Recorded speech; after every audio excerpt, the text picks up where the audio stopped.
c'est l'évolution. La structure change, le fonctionnement change. Parce que l'environnement change. Et parce que demain, ça se prépare aujourd'hui, on change à l'avance. On prend les décisions en conséquence. Maintenant, nous tendons vers la fin de la présentation. Et on va se dire, recherche et développement, oui, il faut innover, il faut améliorer, il faut aller de l'avant. Mais concrètement, comment ça se fait? Voilà. Parce qu'il ne suffit pas d'enchaîner les rendez-vous avec la bouffe. Ou bien, il faut savoir ce que tu fais concrètement. Il faut savoir, premier rendez-vous, je fais ça. Deuxième rendez-vous, je monte d'un cran. Si ça passe, ça passe. Si ça casse, ça casse. Après, est terminé. Troisième rendez-vous, je fais ça. Ainsi de suite. Même chose, quand tu vas aller chez un client, tu vas avoir la stratégie en tête. Tu sais que, premier rendez-vous, je fais ça, pour obtenir un deuxième rendez-vous. Et troisième rendez-vous, peut-être je viens pour installer mon application. Donc, il faut connaître concrètement ce qu'on fait dans la recherche et le développement. Donc, il y a trois tâches principales. Mais je suis sûr ici que tout le monde connaît la première tâche, parce qu'on l'utilise à tort et à travers la veille technologique. Tu vas dans les DSI, les gens font ça sur la porte comme ça, veille technologique. Mais quand tu rentres là, ils sont vraiment en train de veiller, quoi. Voilà. Donc, la veille technologique, c'est de garder les yeux ouverts. Hein? Tu gardes les yeux ouverts. C'est qu'en ce niveau-là, tous les chakras sont ouverts. Tu es calé. Même s'il y a une mouche qui s'envole là-bas, tu sens ça. Il faut être à l'écoute de ton environnement. Il faut être capable d'anticiper. C'est ça la veille technologique. Donc, et la veille technologique, en fait, elle ne peut pas ne pas aboutir sur l'explosion, sur le développement exponentiel d'une entreprise. Une vraie veille technologique. C'est dommage qu'on voit aujourd'hui la veille technologique se résumer à faire de la maintenance. C'est ce qu'on voit aujourd'hui en entreprise. Et c'est dommage. La veille technologique, c'est pas faire de la maintenance. Non. La veille technologique, la maintenance, c'est vrai, c'est une étape, c'est une partie de la veille technologique. Mais on ne peut pas faire que de la veille technologique. En faisant la maintenance à côté, on doit réfléchir pour voir comment tout de suite prendre un pas sur les 5 prochaines années à venir. C'est ce qui permet à certaines entreprises qui ont une veille technologique puissante, oser, téméraire, de saisir les nouveaux porteurs. On est là des fois, un beau matin, on voit une entreprise qui fait ce qu'on a. On dit, le gars, comment il a fait? Alors que moi, si je suis dans le même secteur, ou bien on voit un développeur du jour au lendemain qui commence à être publicité. Voilà, le développeur, là, quand il passe partout, on le cherche seulement. Comment est-ce qu'il a fait? Il a veillé, il a fait de la veille technologique pendant des années. Le gars a bossé. Moi, je connais des développeurs, tu lui donnes un bout de 600 pages, il se met à écrire. C'est pas possible. Il faut étudier régulièrement. Il faut apprendre un peu plus chaque jour pour éprouver ce que tu connaissais déjà et voir où est-ce que je serai dans 5 ans, où est-ce que je serai dans 10 ans. Moi, je suis souvent écœuré de voir des développeurs qui sont contents d'être des bureaucrates. C'est dommage. On en a besoin aussi, des développeurs, des informaticiens bureaucrates. On en a besoin. Parce que quand nous on vient, on développe, on part. Bon, il faut que quand les utilisateurs veulent cliquer, on va la payer, va cliquer. Voilà, donc il faut ça aussi. Mais pour un développeur qui veut vraiment se construire une carrière de développeur, pour pouvoir demain être un boss, on appelle faire des conférences, parler de telle ou telle technologie. Ce n'est pas en faisant Facebook, ou bien ce n'est pas en passant son temps sur Candy Crush. Il faut bosser. Il faut bosser dur. Donc il faut être des gens qui n'ont pas peur du travail. Un travail conscient, concis, productif. Pas un travail où le gars il passe la nuit sur le PC, il dit je fais, il se réveille le matin avec des yeux rouges, mais le gars n'a pas été pour aller au boulot. C'est pas du ça qu'on parle ici. Donc, le développeur doit développer des technologies spécifiques. Tout comme l'entreprise, il faut développer des technologies spécifiques où tu sais que tu prends de l'avance sur les autres grâce à ça. Donc, et ça, il faut aussi apprendre à travailler faire. Et c'est ce que certaines entreprises font en travaillant en partenariat avec d'autres entreprises du même secteur, en travaillant en partenariat avec les universités, ou en confiant, en achetant peut-être des brevets d'autres entreprises. Donc ça leur permet d'augmenter plusieurs arcs à leur corde, ou plutôt plusieurs cordes à leur arc. Voilà. Donc c'est ça. L'algorithme est un peu franchi là. Donc, le dernier point, c'est de protéger son invention et son innovation à l'aide de brevets. Ça, c'est pour les entreprises peut-être, mais le développeur aussi doit apprendre à protéger son invention. Ton invention, c'est ton congolo. Parce qu'il y a de cela 10 ans, quand tu avais ici, j'aurais aimé qu'on fasse 10 years et 10 years challenge avec la taille du cerveau. Voilà, on aurait pu le faire. Pour qu'on voit vraiment ce qui ont bossé au cours des 10 dernières années. C'est ça. C'est ton intellect, c'est ton trésor. Il faut le protéger. Le protéger en ne vendant pas tes produits à vil prix, non. Le protéger en apprenant la sécurité. La sécurité, parce que beaucoup sont ces développeurs qui savent coder merveilleusement, mais qui ne connaissent pas grand-chose en matière de sécurité. Le gars, il dit, moi je ne peux pas développer en PHP parce que si je développe en PHP, le monsieur, quand je vais installer chez lui, va voler mon code source. Moi, je ne peux pas développer en tel langage. Oui. Et donc, tu lui poses la question, tu penses que quand tu fais une application mobile, tu installes sur le téléphone, on ne peut pas voler le projet en ce temps. On va voler ton compte là-bas, on va faire tout ce qu'on veut. Donc, il faut apprendre, quel que soit le langage que nous utilisons, à sécuriser notre avenir, notre bien. Quand vous asseyez une nuit entière, vous écrivez du code, apprenez à sécuriser ça. Cherchez, apprenez à sécuriser votre code. De sorte que quand quelqu'un prend votre application, qu'il l'utilise sans votre permission, que son ordinateur là, le disque soit formaté. Protégez-vous, oui. Vous avez l'impression que c'est rigolo, mais c'est de la réalité. Parce que dans le domaine professionnel, vous allez écrire des fois du code, vous allez arriver à un certain niveau. Vous ne pouvez pas vous empêcher de copier ce code à quelqu'un parce que c'est un futur partenaire, par exemple. Vous ne pouvez pas vous en empêcher. Il y a des situations où vous êtes obligé de céder le code ou une portion du code pour une démo quelque part, ou peut-être même vous n'êtes pas là. Ça arrive. Ça arrive. Donc vous devez apprendre à protéger votre code. Il y a des gens qui se disent programmeurs, mais ils ne savent pas ce qu'on appelle le bash. C'est pas normal. C'est pas normal. Souvent je pose la question, ce que je dis, mais quand vous étiez étudiant, qu'est-ce que vous faisiez en cours de récréation? Voilà, il y a quelqu'un dans la salle qui peut témoigner. Quand on était étudiant, voilà, on s'amusait. Je veux répondre. Oui? Quand on était étudiant, en cours de récréation, on jouait à des jeux. Et vous regardez les séries. Voilà. Ok, c'est bien quand même, parce que ça ouvre l'esprit, mais il ne faut pas faire ça tout le temps. Parce qu'il faut avoir l'esprit de challenge.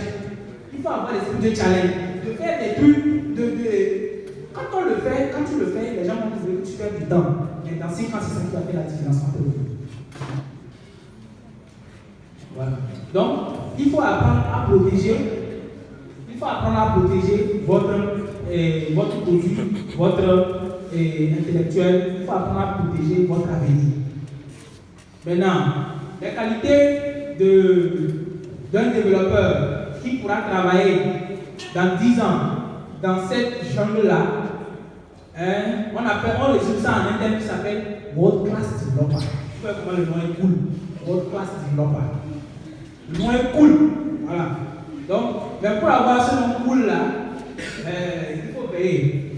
Il faut veiller.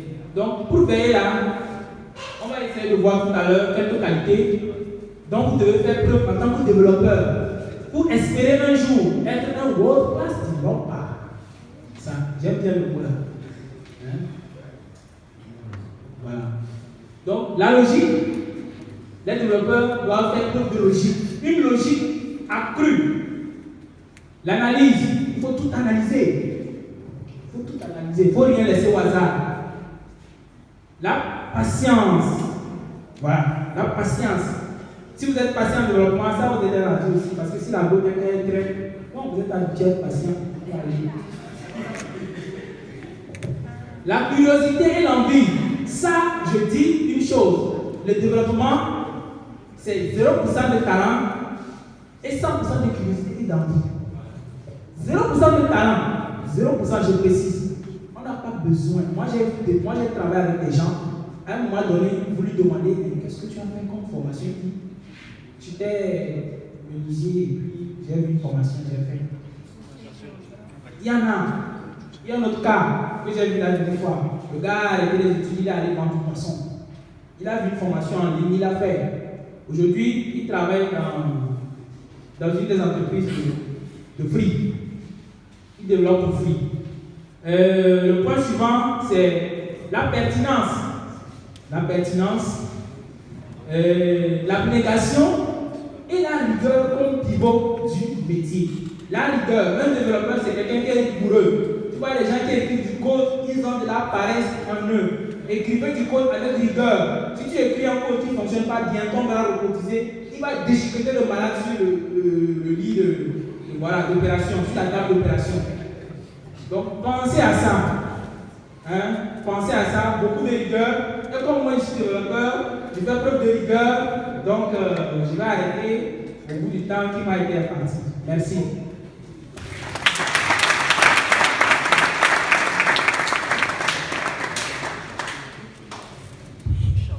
Alors, merci beaucoup à David Montagnier. J'espère que ces quelques conseils nous aideront à devenir des meilleurs développeurs pour demain. Je ne sais pas si vous avez des questions à les poser. On continue. Je vais laisser la place à Ondika Chabao. Ondika Chabao.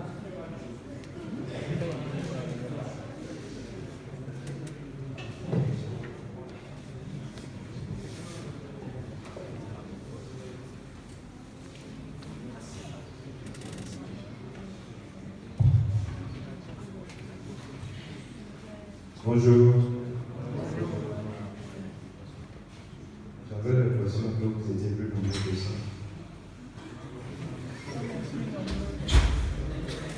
D'accord, en attendant que la projection arrive, avant d'aller voir pour déterminer votre intérêt à haut niveau, soumettez un cahier de charge. Je vais faire ceci. Après, je vais tourner comme ça.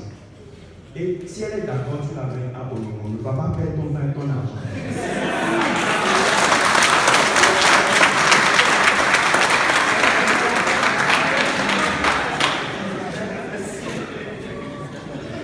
Alors, on va un peu penser les choses.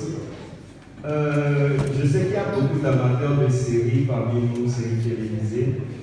Il a parlé de science-fiction comme quoi il fallait passer d'une intelligence petite A à une intelligence grand A qui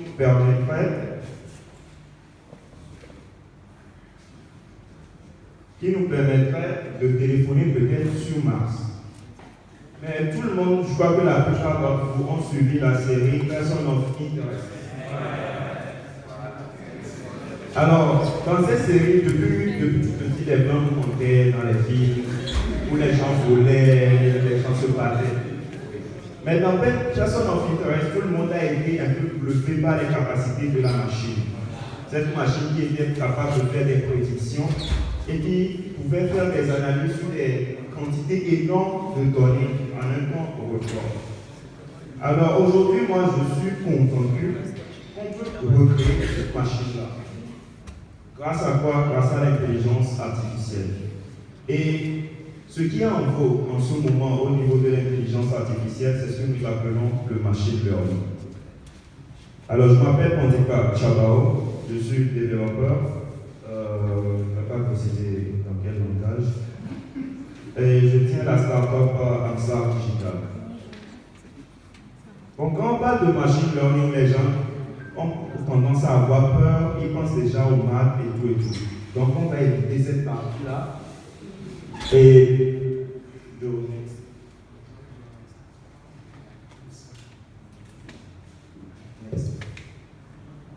on va parler de machine learning mais avec Google Cloud.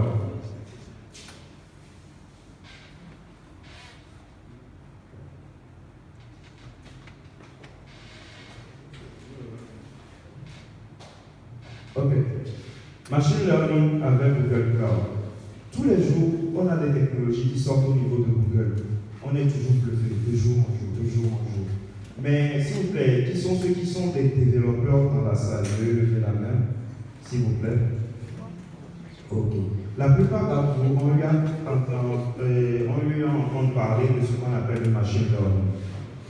Maintenant, chez Google Cloud, comment cela se passe? Qu'est-ce que le machine learning? Pour moi, la définition exacte, ou bien je ne dirais pas exacte, mais qui résume mieux ce que c'est que le machine learning, c'est de faire à la machine ce qui n'a pas été créé et préalablement pour faire. La machine doit apprendre de ses expériences. Il doit analyser et s'adapter selon ce qu'il apprend au fur et à mesure. Au niveau de Google, ça peut se résumer à ça. Google a sorti des technologies telles que le Cloud Vision, API, le Cloud Speech, et tu ne pas tout dire. Le Cloud Learning Machine et le tout-puissant TensorFlow. D'accord? Mais on va s'intéresser uniquement à 3 d'entre eux. Alors, le premier, le Cloud Vision API. Si nous en revenons à la machine de Flinch, cette machine était capable de détecter des émotions sur les visages des gens, d'analyser selon les photos qu'il prenait et de faire des prédictions selon ces photos-là. Aujourd'hui, le Cloud Vision API vous permet de comprendre le contenu d'une image. Vous soumettez une image et il peut détecter en fonction de cette image laquelle est l'humeur de la personne qui est sur cette image. Est-ce que la personne est contente? Est-ce que la personne est triste? Est-ce qu'elle pleure? Ou bien si elle est heureuse. Imaginez que vous déposez une application et lorsque la personne ouvre son application, l'application s'adapte à l'humeur de celui qui l'utilise. Vous ouvrez une application et l'application vous dit bonjour Ellie, pourquoi tu pleures? Alors qu'une application, c'est pas censé faire ça, c'est pas censé savoir, il ne voit pas. Mais pourtant, avec le Cloud Vision API, nous sommes capables de faire cela.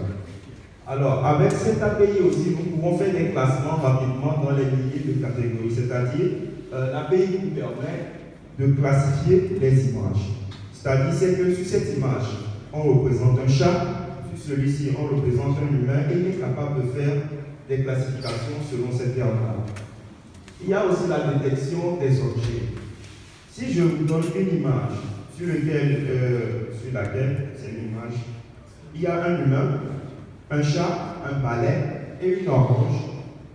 Cette API-là est capable de détecter toutes ces entités-là sur l'image.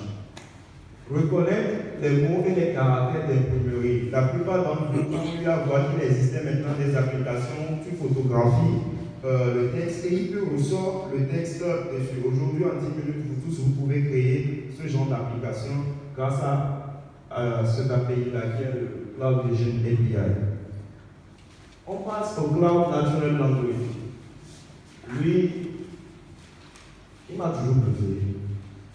Alors, imaginez, je vous soumets une photo d'une personnalité, je vous dis que c'est quelqu'un de populaire. Mais vous n'avez jamais vu cette personne. Vous n'avez jamais entendu parler de cette personne. Vous n'en connaissez même pas le nom pour pouvoir faire des recherches sur cette personne.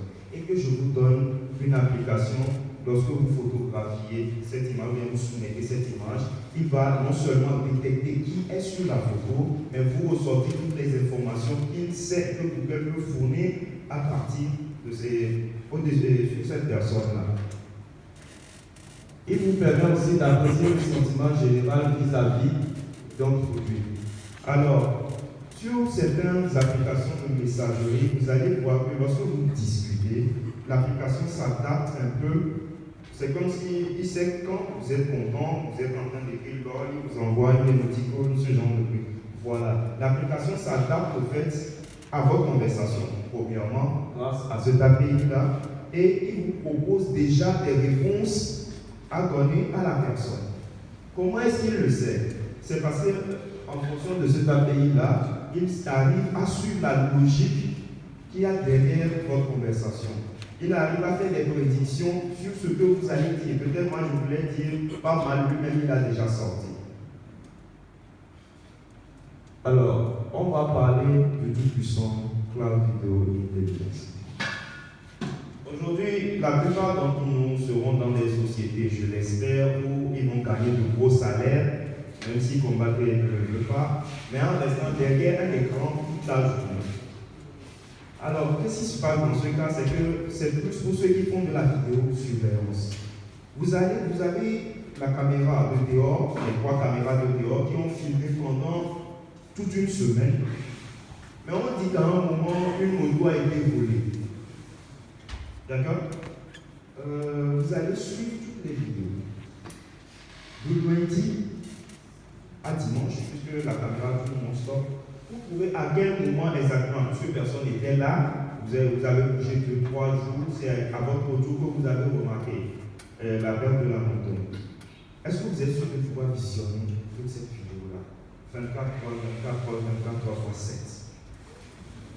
jusqu'à détecter au moment où la personne a joué la moto.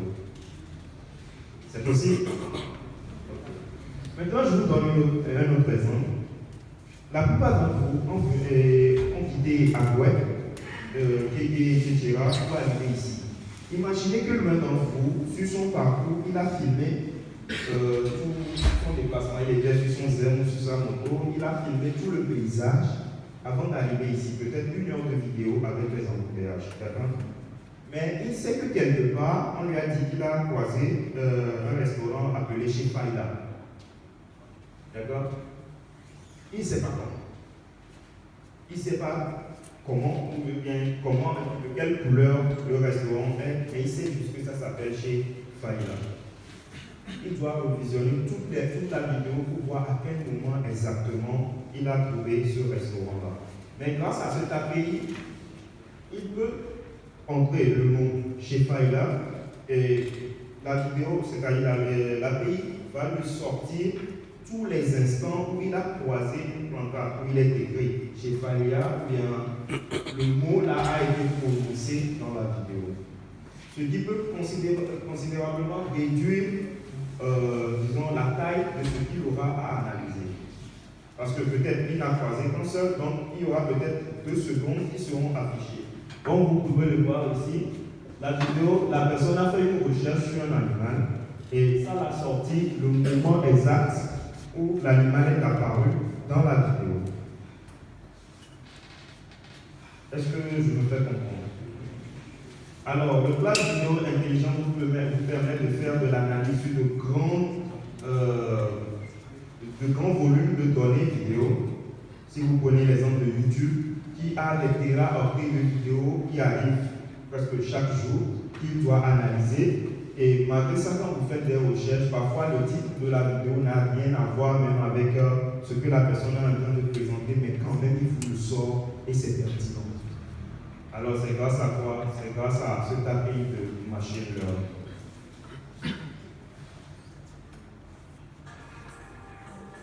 Alors quels sont les avantages d'utiliser le machine learning, les API de machine learning que Google propose? Le premier, c'est que vous n'aurez pas à écrire beaucoup de code, c'est-à-dire que vous n'allez pas faire des choses aléatoirement, même avec un code que vous ne comprenez même plus, tellement les choses sont impliquées, s'y faire, jusqu'à quand. Alors, la pertinence, parce que tout ce qu'il vous sort, il le sort avec un certain nombre de pourcentages, d'accord, pour savoir à quel point le résultat est précis. Peut-être vous pouvez obtenir, il a détecté un nombre. Il est sûr à 70%, il est sûr à 80%, et vous-même en fonction de ça, vous saurez comment adapter votre application à votre utilisateur. La réduction de coûts. Aujourd'hui, si vous voulez faire du machine learning, vous-même vous voyez que ce genre de technologie, vous êtes développeur, ou bien vous êtes marketeur, vous arrivez à créer des choses comme ça, à combien vous allez le vendre. Ça va coûter extrêmement cher. Pourtant, chez Google, c'est à partir de $5. À partir de $5. Je crois que pour le Natural Language API, c'est jusqu'à 5K. $5 et vous avez jusqu'à de 1 à 5K d'utilisateurs que vous pouvez atteindre. Mais si vous voulez atteindre au-delà, c'est vrai que la facture va s'élever. Mais je ne crois pas qu'avant d'atteindre ces 5K là, vous n'aurez quand même pas les moyens d'avancer et de payer le reste. Une meilleure expérience utilisateur. Les applications qui utilisent aujourd'hui le machine learning, et surtout le vision API et autres, ce sont les applications les plus innovantes sur le marché. Bientôt, je vais vous en montrer. Et d'autres, je crois que pour ceux qui prennent souvent sur YouTube, ils ont eu à voir un petit robot que Google a créé. Et tout comme un petit chat. Et il détecte tout ce qu'il voit et il peut te parler, te dire, tu lui montres les lunettes, il peut te parler, discuter avec toi et tout. Pourquoi même pas l'exemple de Google Chrome que nous avons tout le temps l'habitude de présenter ici, qui est aussi un bon exemple d'intelligence. Bon, il y en a tellement, comme Cécile le disait, il y a beaucoup d'avantages à utiliser les produits Google. Alors, quelques exemples de réussite de ce qu'on a eu à implémenter au niveau du machine learning. Nous avons, tout le monde connaît Google Maps. Tout le monde connaît Google Drive, Chrome. Pour ceux qui n'ont pas Chrome sur leur machine aujourd'hui, vous devez l'installer. Il y en a tellement, et le fameux YouTube. Moi, pour moi, parmi toutes ces applications, celui qui montre réellement ce que le machine learning peut faire, c'est le mobile YouTube. Il est terrible. C'est-à-dire, je crois que récemment, vous regardez une vidéo à un moment, vous fermez, vous revenez, et il vous dit à quel moment vous êtes arrêté, vous pouvez continuer à partir de là, etc. Voilà. Alors, maintenant, est-ce que c'est difficile à implémenter ces solutions-là? Aujourd'hui, je me suis dit qu'il n'y aurait pas que des développeurs dans la salle, donc je n'ai pas voulu axer la présentation au niveau du code pour montrer comment on implémente et etc. On fera ça dans un autre code là. D'accord? Mais seulement, est-ce que c'est difficile à implémenter? On va écouter le directeur du numérique de Lush, Jacques Constantine, qui dit la migration vers Google Cloud Platform a été étonnamment rapide. Parce que eux, lorsqu'ils ont voulu implémenter cela, les produits Google Cloud à leur niveau, ils n'ont mis que 2 semaines à tout remettre en place. Et pour passer d'une entreprise, refaire toute la structure d'une entreprise, numérique d'une entreprise, pour l'accéder à une seule plateforme, je crois que ça prend du temps. Mais vu la facilité d'utilisation des produits Google Cloud, on va nommer que 2 semaines. Alors, si vous voulez plus de renseignements, voici l'adresse. C'est cloud.google.com. Et moi, je vais rajouter un en vous disant de mettre /vision. D'accord? Pour ceux qui ont envie de tester, vous aurez une page où on vous demandera de soumettre une photo. Ça, c'est juste un essai. Vous n'avez même pas encore besoin de vous inscrire, faire quoi que ce soit, juste un essai. Et vous soumettez une photo et vous allez voir comment il peut faire de l'analyse en fonction de cela. Ok, merci de m'avoir suivi. Bonne suite de programme avec GDG. Des questions? Des questions? S'il n'y a pas de questions, c'est que j'ai abusé. Oui. Avant, pour ma défense, il est plus fort que moi, donc si je n'arrive pas à répondre, c'est pas grave. Ouais, merci pour cette bonne présentation.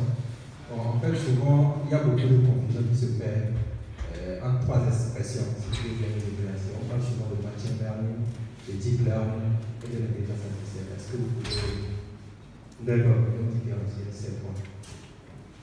L'intelligence artificielle, je crois que je dirais que c'est grand-maman.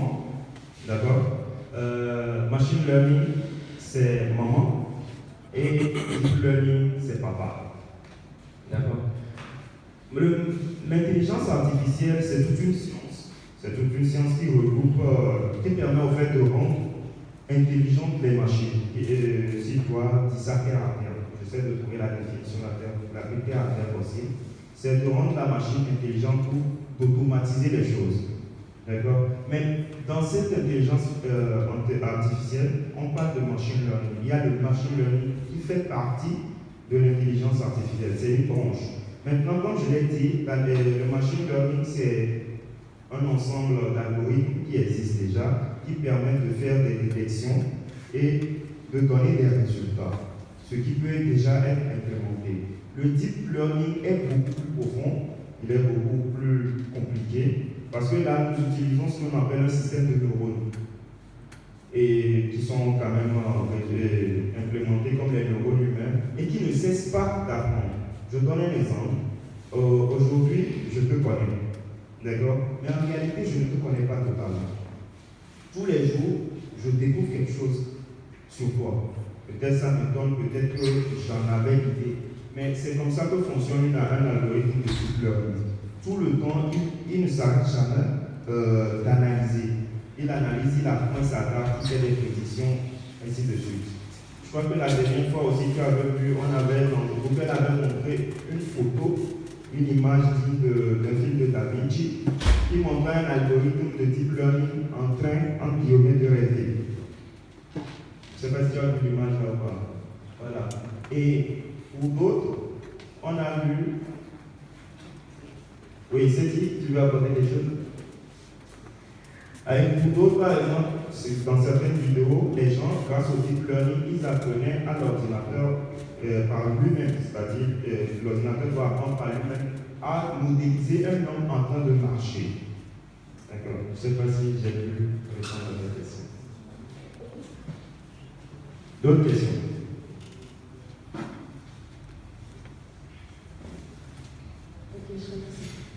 Merci.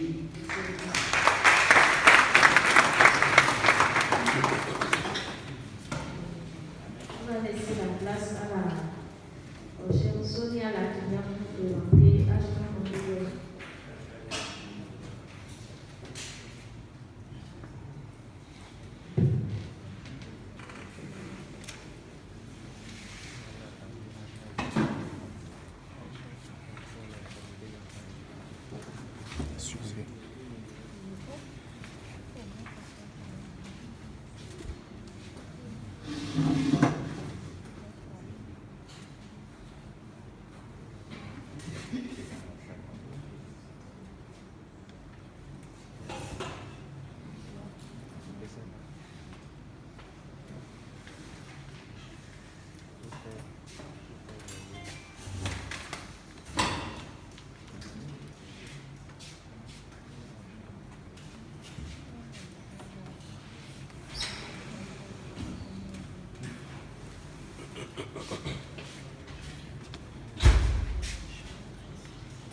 Bonjour tout le monde.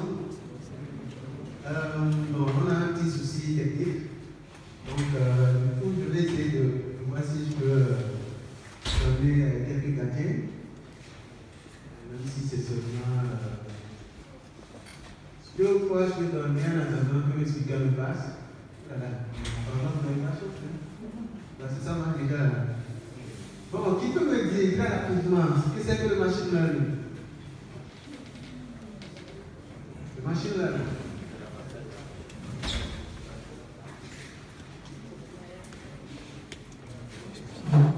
Merci. Donc, machine learning, l'explication, à terme, j'ai compris dedans, c'est un concept qui consiste à faire à une machine ce pourquoi il n'a pas été créé préalablement.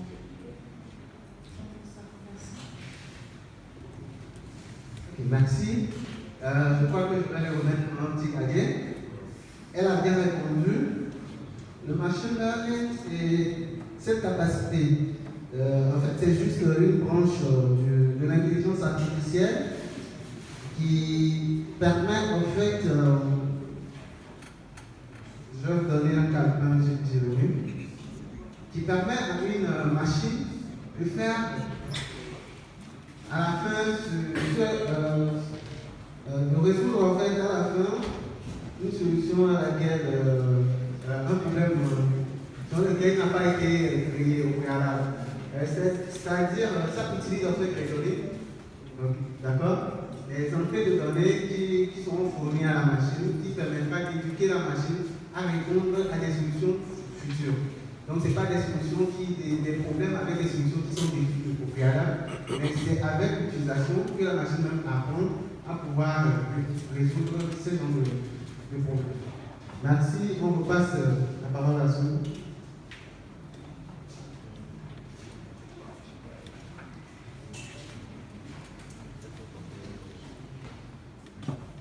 Rebonjour. Rebonjour. Ah là, je vous entends. Je vais devoir me présenter une fois de plus pour ceux qui n'étaient pas là quand on avait fait la présentation sur un communauté. Mon nom c'est Sonia Sikalavino. Je suis co-organisatrice à GTG Lauréat Women Technicals. Mon background, je dis simplement que je suis une jeune fille passionnée d'activités faire simple. Je veux parler de mes détails. Et aussi amoureuse des Côte d'Ivoire. Ma présentation va se porter sur, comme vous pouvez le voir, Action on Google. Je ne sais pas si certains parmi vous ont déjà entendu parler. Vous avez déjà entendu parler. Action on Google. Vous avez déjà entendu parler de Google Assistant, Google Go. Ok, donc lors de la présentation, vous allez vous retrouver.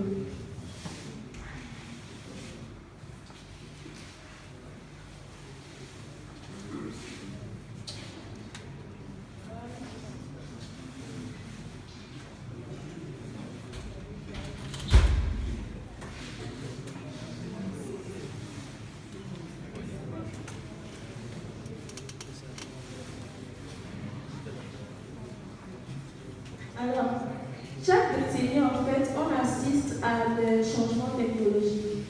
Vous pouvez voir en 1977,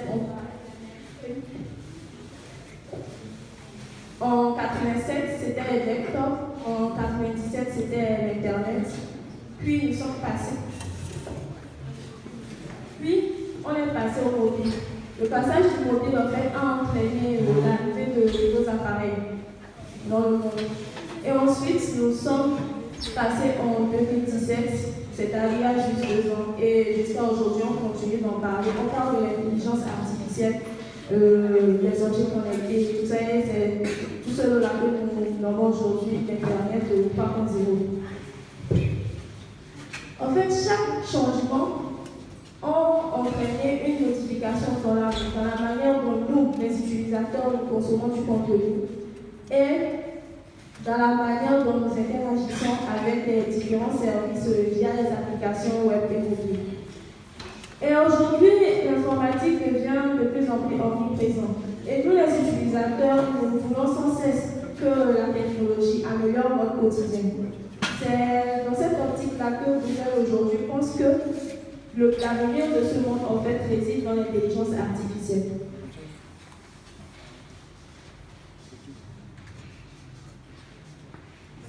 Aujourd'hui, Google investit dans 3 domaines. Tout à l'heure, Condipa avait parlé du machine learning. Et en effet, Google investit dans le machine learning, la reconnaissance vocale, et puis la compréhension de la langue. Tous ces 3 points, vous allez les retrouver dans le Google Assistant.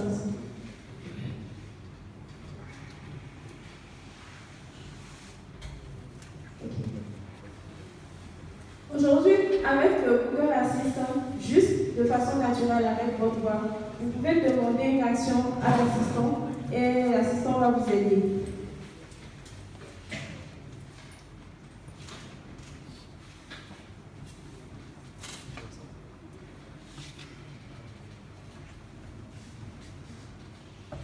Les investissements de Google aujourd'hui dans le machine learning, la reconnaissance vocale et la compréhension de la langue ont permis au fait aujourd'hui dans leur domaine d'intégrer toutes ces langues-là. Nous avons l'anglais américain, l'anglais canadien, le français de la France, le français canadien, le russe, le coréen, le portugais. Et au cours de cette année, il y aura encore d'autres banques qui seront intégrés en fait dans cette nouvelle plateforme.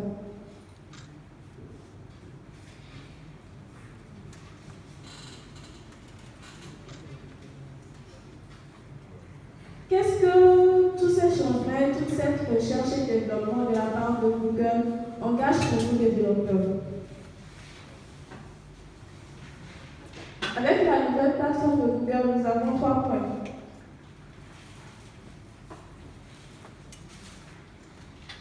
On a le Google Assistant, le Action on Google et puis les devices. Aujourd'hui, le Action on Google, c'est une nouvelle plateforme en fait de Google qui vous permet à vous développeurs d'étendre les fonctionnalités du Google Assistant à plus de 5 millions d'appareils. Les appareils, on peut citer les smartwatches, les assistants personnels, les iPhones, etc. Action on Google. On va expliquer un petit peu comment ça fonctionne.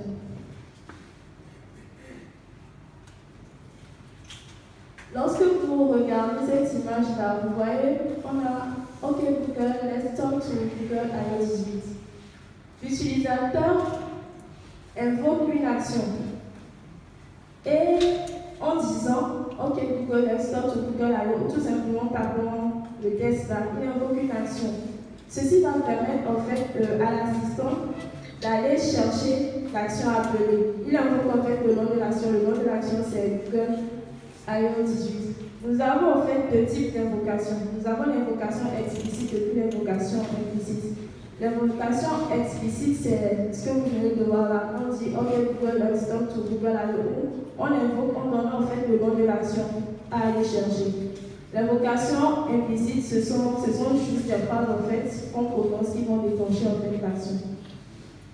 À partir du moment où l'assistant vous répond Sure, hey, Google iOS 18, à partir de cet instant-là, il y a un dialogue qui est entamé entre l'utilisateur et entre l'assistant, jusqu'à ce que en fait la conversation plutôt ne soit terminée, jusqu'à ce que l'intention de l'utilisateur ne s'achève.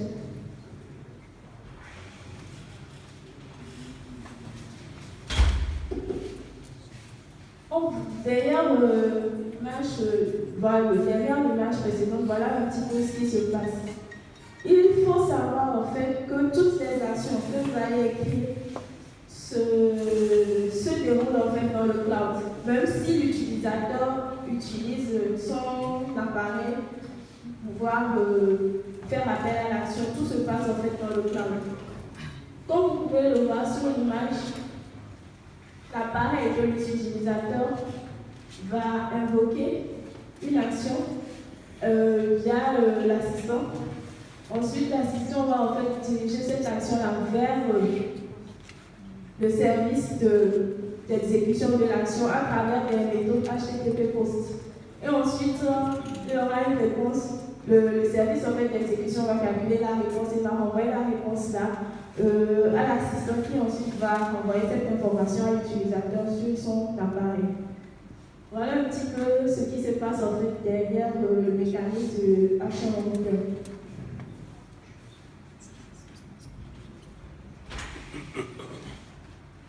Dans la suite, nous allons essayer de voir comment créer un projet dans la console, créer un agent Dialogflow, définir des phrases, tester l'application, comment utiliser Dialogflow, Slotfill, les entités. Et si on a un peu de temps, on pourra implémenter un fulfillment avec la librairie Action Google. Ce sera juste une démo, ce ne sera pas vraiment un atelier pratique que vous aussi allez exécuter parce que je crois que l'après-midi, il y a un atelier pratique sur ça. Ce sera juste une démo assez rapide pour vous expliquer un petit peu comment ça fonctionne. Comme ça, dans l'après-midi, ce sera assez facile pour vous de pouvoir suivre le cours là.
Juste quelques minutes, le temps que la page charge.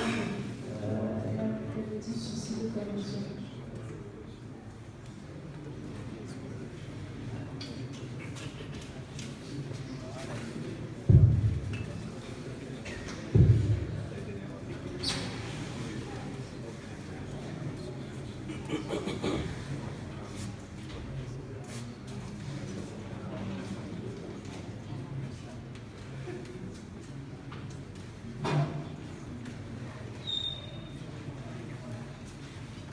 Encore un petit souci technique. Ça, c'est pas un petit souci intéressant, un gros souci technique. Et indépendamment de nous, parce que c'est la connexion Internet qui nous fait pour bon là.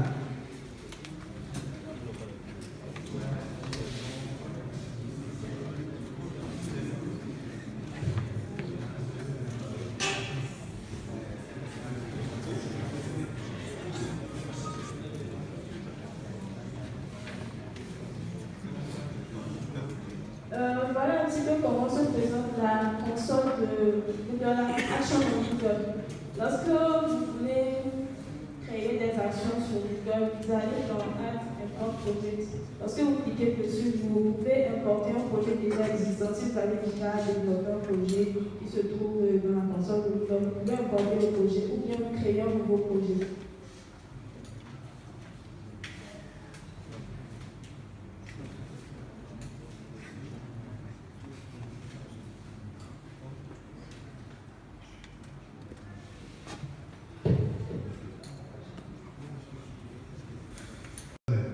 Ils font des choses magnifiques aujourd'hui parce qu'ils ont appris, ils ont payé des cours en ligne, etc. Ils ont fait des tutos sur YouTube. Donc voilà, je sais que vous connaissez déjà ça. Donc, il y a aussi le fait d'être curieux, parce que de pouvoir aller justement vers du contenu en ligne et pouvoir s'immerger dedans, rester là-bas 24 heures sur 24, sans manger, comme actuellement, je pense que la plupart n'ont pas encore mangé. Pour pouvoir continuer à suivre un truc comme ça, il faut être curieux. Il faut être curieux de savoir ce que c'est le mouvement maker, l'interaction avec les développeurs et tout, pour pouvoir rester éveillé comme la plupart le sont maintenant. Bon, ceux qui ne sont pas là, on va peut-être répondre en propos après, bon, petit pause Facebook. Mais on continue. Il y a aussi quelque chose qu'il faut avoir l'esprit de collaboration. Donc, ça rejoint un peu l'aspect de communauté dont on vous a parlé depuis le matin. Et j'ai aussi suivi l'histoire à Fakao qui a aussi parlé de ça. La collaboration permet de mettre en place une communauté.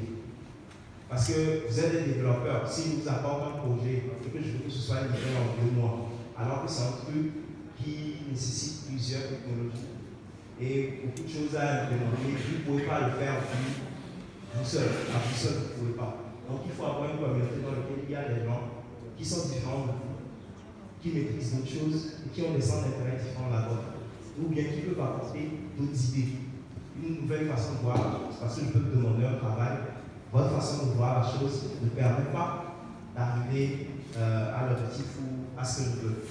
Alors qu'avec des gens autour de vous et la collaboration avec ces personnes, vous pouvez y arriver. Et c'est très important dans la culture maker aussi, parce que si tu veux apprendre à fabriquer une chaise, des tabourets, des trucs du genre, c'est peut-être des choses que tu n'as jamais fait, mais si tu as une bonne communauté avec des gens qui ont déjà expérimenté un peu, ils peuvent faire quoi? Ils peuvent t'aider, voilà, ils peuvent partager leurs expériences avec toi. Et c'est ça en fait la force de la communauté. 3 points de suspension parce qu'il y en a tellement, je ne peux pas tout citer. Et voilà, il y en a un que je ne cite pas, mais que personnellement je tiens à vous dire, c'est le leadership. Donc ça rejoint aussi le développement personnel. Votre leadership est important, la façon dont vous communiquez, vous approchez les gens, la façon dont vous interagissez avec les gens. C'est aussi très important. Et souvent, nous, les makers, les guides, les hackers, les développeurs, on n'a pas tout ça. On est pas notre monde. Donc, il faut essayer de développer un côté pour pouvoir travailler avec eux. Mais maintenant, par rapport aux développeurs, qu'est-ce qu'on peut dire? On a parlé du maker. Mais ici, il y a plusieurs aspects développeurs. Donc, le développeur, je ne vais pas vous définir, je pense que vous savez, la plupart de ici savent ce que c'est qu'un développeur. Ou bien je me trompe. La plupart ont une idée. Moi, je ne suis pas développeur, je suis quoi? Je suis menuisier. Donc, ce que nous aide, c'est que c'est des gens qui se mettent devant un ordinateur à longueur de journée, même pendant la nuit, on parle la nuit, dorment le matin, etc. à 6 heures. Et après, ils font des logiciels que moi j'installe sur mon smartphone pour faire mon table. Donc, justement, ce genre de personnes, on en a besoin dans ce culture maker. Parce que les makers, ils fabriquent des choses. Et ces choses ont besoin du code très souvent. Surtout dans le monde où il y a beaucoup de choses où il faut du code. Donc, parlons du développeur aussi. C'est quel type de développeur on a besoin? Qu'importe, que ce soit du web, HTML, CSS, ça passe. Python, Java, ça passe. Vous utilisez des technologies, ça passe. Parce que qu'importe le langage, qu'importe le truc, les langages que vous maîtrisez, les technologies que vous maîtrisez, il y a des solutions que vous pouvez apporter. Donc, vous pouvez faire des bases de données en telle, vous pouvez faire en telle. Après, vous maîtriser de la proposer sous la meilleure forme possible et utile pour une communauté de méthodes. C'est bon? Est-ce que je parle trop rapidement pour vous suivez? C'est bon, non? Ok. Donc, qu'est-ce que le suivant dit? Maintenant, on va comparer un peu le développeur et le maker. Ok? Donc, moi, je veux fabriquer cette chaise-là. Vous pensez que je suis maker? Est-ce que je vais penser à du code, selon vous? Même pas. Maintenant, supposons, je vais fabriquer ça et je vais ajouter de l'électronique. Ça, vous connaissez Sheldon? Ok. Donc, Sheldon, c'est une personne qui n'aime pas s'asseoir à sa place. Ok? Si vous êtes Sheldon et que vous êtes maker, vous allez pouvoir fabriquer un truc comme ça s'assied à votre place, vous allez savoir, vous allez venir. Et bon, je ne sais pas, c'est Sheldon qui aurait. Donc, pour les électroniciens, voilà, vous fabriquez un truc, peut-être l'alarme va sonner, peut-être qu'il y aura un courant lumineux, tout. Ça, c'est de l'électronique. Mais si vous n'êtes pas là, si vous n'êtes pas au pays, comment cela va se faire? Maintenant, le maker, il va penser, ok, il me faut quelque chose pour m'envoyer ce qui se passe à la maison. Surtout quand quelqu'un vient s'asseoir à ma place. Ou bien dès que quelqu'un vient s'asseoir, je vais avoir une notification. Je vais pouvoir déclencher un truc qui va l'électrocuter. Voilà, c'est méchant. C'est méchant. C'est Sheldon pourrait le faire belle. Mais bon, vous non, j'en suis sûr. Donc du coup, à ce moment-là, il faut du code. Vous voyez? Et là, c'est là qu'intervient le développeur. Parce que le développeur, même si le maker utilise une carte électronique qui fait l'Internet des objets, qui connecte le canapé à Internet, le détecteur de présence et tout, il faut quelque chose en ligne pour pouvoir gérer tout ça. Tout ce qui est information, pour pouvoir checker à chaque fois si c'est chaque minute.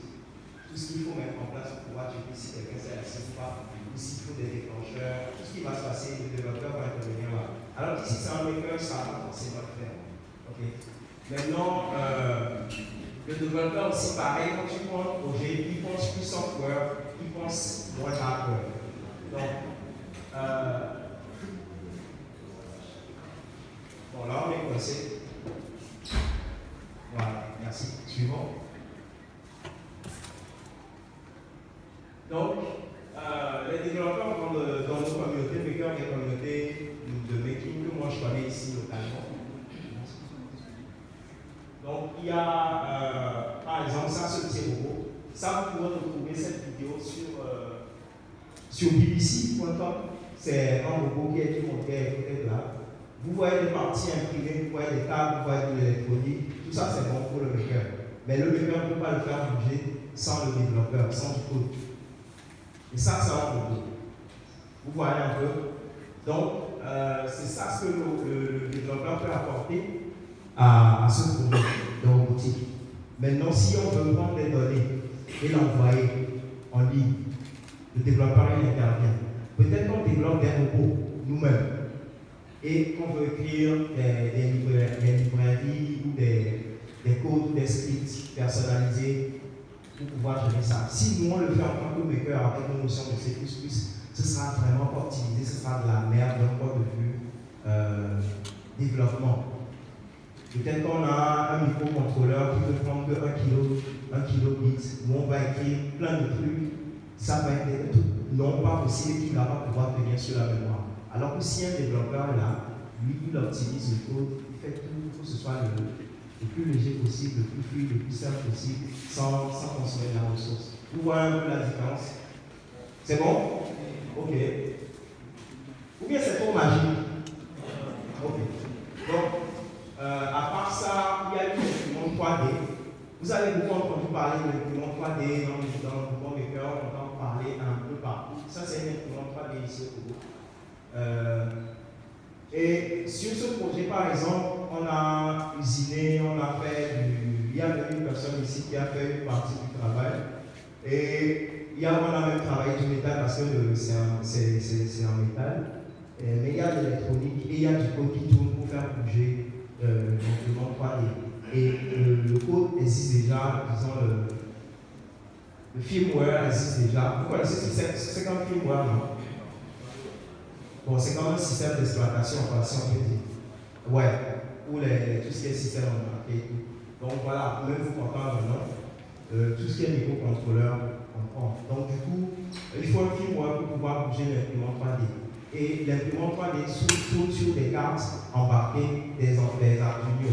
Et ça n'a pas beaucoup de mémoire. Donc ça rejoint l'optimisation. Maintenant, on va suivre.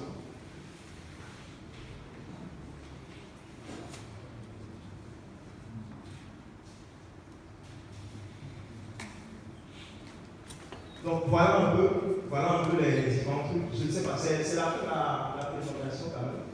Donc voilà, je me suis déjà présenté. Et je suis de la communauté Ecotech Lab.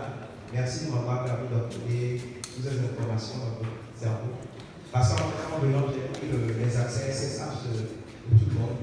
Donc voilà, j'espère que vous avez des antivirus installés. Merci.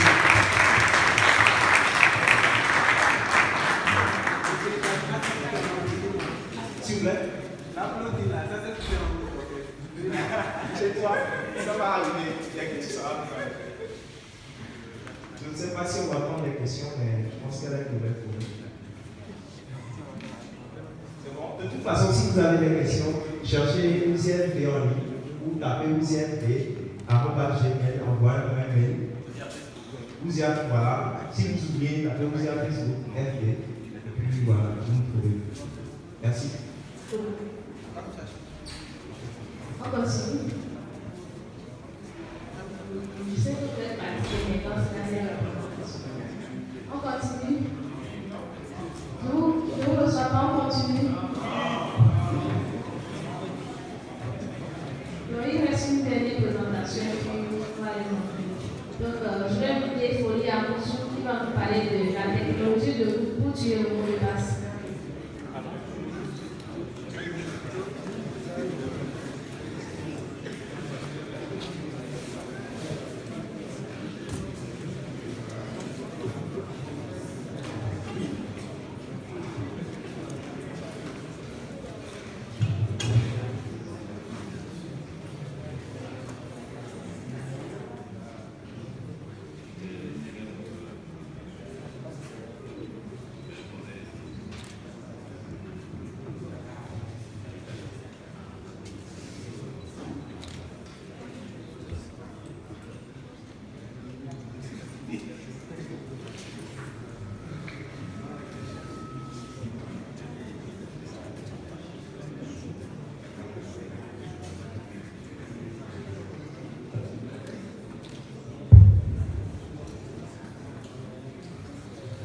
Bonjour, moi c'est Folie Edem Amoussou, je suis développeur web et puis bon, moi je vais aller très vite là. Je vais vous parler du projet Erasmus.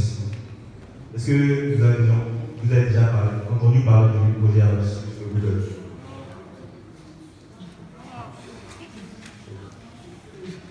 Imaginez un seul exemple.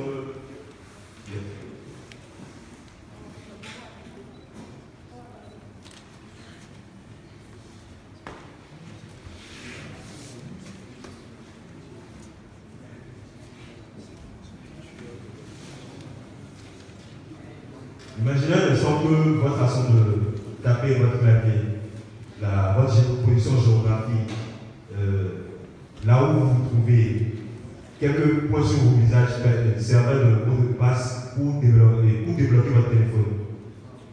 C'est ce sur quoi on travaille sur le projet Abascus. Donc le projet Abascus, il fait la même chose, je dirais, comme Smart Lock, mais en mieux. Avec Smart Lock, vous pouvez débloquer votre téléphone avant avec quand il trouve que vous êtes dans un environnement qui vous appartient, c'est-à-dire votre maison, ou bien qu'il y a un appareil connecté Bluetooth, par exemple votre smartwatch à côté, votre téléphone pourrait se déverrouiller. Mais avec le projet Abascus, il y a une API qui est développée qui tourne sur votre téléphone en se servant de certains capteurs du téléphone pour pouvoir identifier la façon dont vous frappez votre clavier, votre position géographique, les points sur votre visage et déverrouiller certaines applications sur votre téléphone et même le téléphone.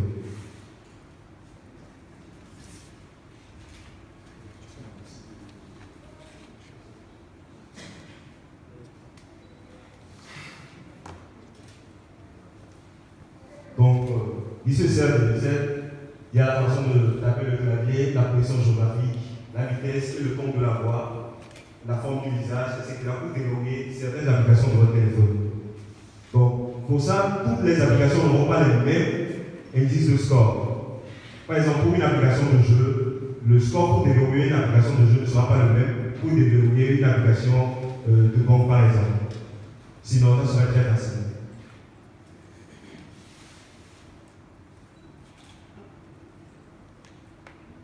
Et si un score n'est pas atteint, par exemple, disons que pour une application de messagerie, le score est de 80, mais là où vous êtes, il n'y a pas vraiment de lumière et que le téléphone n'arrive pas vraiment à détecter votre visage. Et que la façon dont vous tapez, peut-être que vous avez fois vous tapez mal, et le score n'a pas atteint les 80, il ne va pas activer la messagerie. Mais va vous demander de taper un mot de passe. Ça, c'est une sécurité de plus. Mais Google va laisser le soin à chaque développeur de définir un niveau de score pour chaque application qu'il est en train de développer.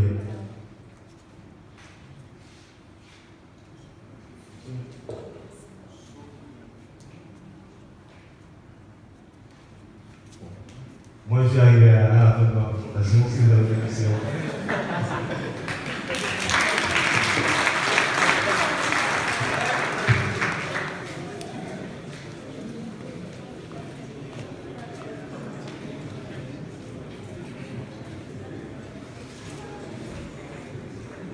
Je vais laisser le slide et puis les liens pour consulter si vous avez besoin.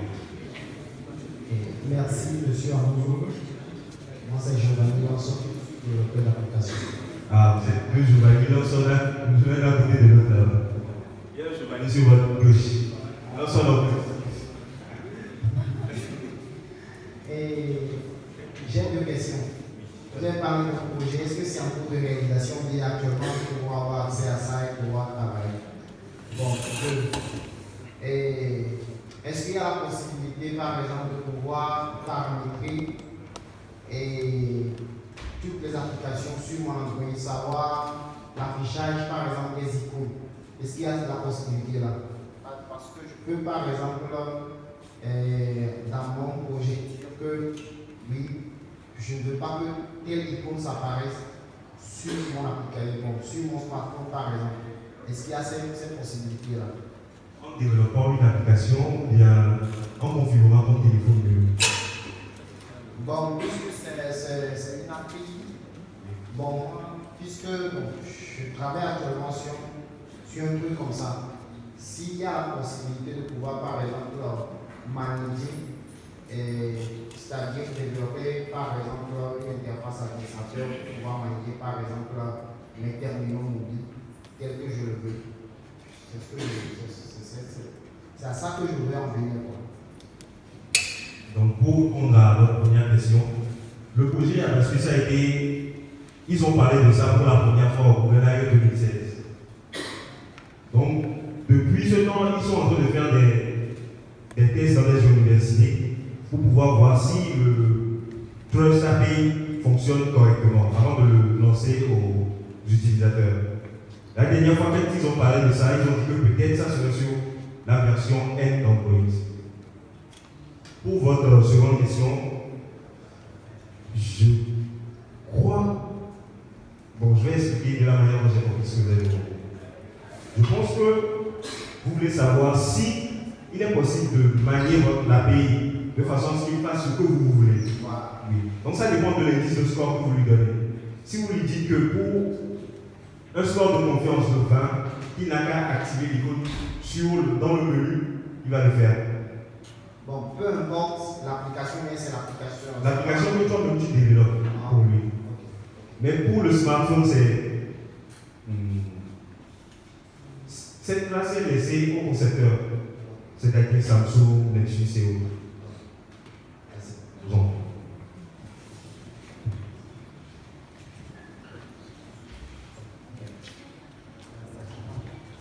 Il y a d'autres questions. J'ai été tout là.